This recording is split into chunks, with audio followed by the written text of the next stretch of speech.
Olá, me chamo Renato, sou um homem branco de cabelos castanhos e lisos, olhos castanhos, estou com uma camisa polo azul escura e atrás de mim uma parede branca. Sou fisioterapeuta e trabalho na Secretaria Municipal da Pessoa com Deficiência e atuo na unidade de Irajá. Sou pai do Daniel e da Anitta e o Daniel tem síndrome de Down e é autista. E eu estou aqui hoje para dar algumas dicas de como trabalhar com a pessoa dentro do espectro autista. Porque muitas vezes o profissional e a família encontram dificuldades no manejo e de como entender esse complexo mundo do autismo. Isso porque a dinâmica no autismo tem características que nenhuma outra patologia possui.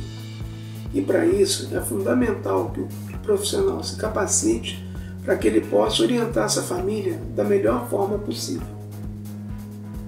Uma coisa muito importante que a gente tem que ter em mente é que tudo aquilo que a gente aprendeu, tipo os protocolos, o jeito de pegar, ou de mexer, ou de falar, a rotatividade nos atendimentos, isso não pode acontecer no tratamento desse usuário com TEA, porque eles precisam criar um vínculo com o profissional. Por isso, a gente tem que se adaptar ao meio deles e não o contrário, tá? Então, vamos às dicas. A primeira dica é conhecer o autista. Então, como é que a gente vai conhecer esse autista? Entrevistando os pais ou os responsáveis, ou até nos casos de autistas nível 1, entrevistando ele próprio. Pergunte como ele é, o que ele gosta, como ele se comunica, quais são suas preferências e seus interesses. Se ele tem alterações sensoriais, por exemplo, se eles sentem-se incomodados com luz, sons, toques, tecidos, que tipo de situação antecede algum tipo de comportamento inapropriado. E essa coleta de dados é muito importante da gente poder planejar o tratamento. A segunda dica é preparar o ambiente. Com todos os dados levantados durante a entrevista, a gente tem que começar a preparar esse ambiente. Por exemplo, não adianta a gente levar essa criança autista onde tenha muito estímulo visual, onde tudo é muito colorido. E por quê? Porque esses estímulos vão acabar tirando completamente o foco da terapia. Então, a visão dessa preparação do ambiente é muito importante para que ele não se torne um ambiente desafiador para esse usuário. Então, se não tiver esse preparo, a gente vai acabar competindo com esse ambiente. E aí ele não vai fazer a terapia porque vão ter outras coisas tirando o foco dele. A terceira dica é fazer uma análise do comportamento. Gente, a gente não precisa fazer um curso complexo de análise de comportamento, né?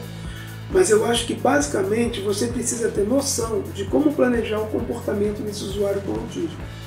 Saber o que é um antecedente de comportamento, o que vai anteceder aquele tipo de comportamento, seja ele apropriado ou não, e o que você pode estar utilizando aí como um reforçador para auxiliar no comportamento apropriado.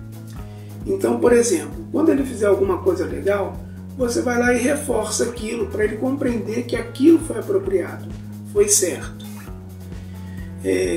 A quarta dica é fazer um planejamento. Planejar bem a tua terapia. E por quê? É simples. O autista gosta de previsibilidade. Quanto mais previsível, melhor para você e para ele. Então, por exemplo, fazer quadros de rotina da sua terapia é uma excelente estratégia. Você também pode estar ordenando o tempo dele, para que ele entenda a rotina de tratamento. Por exemplo, a hora de entrar, de fazer a terapia e de ir embora.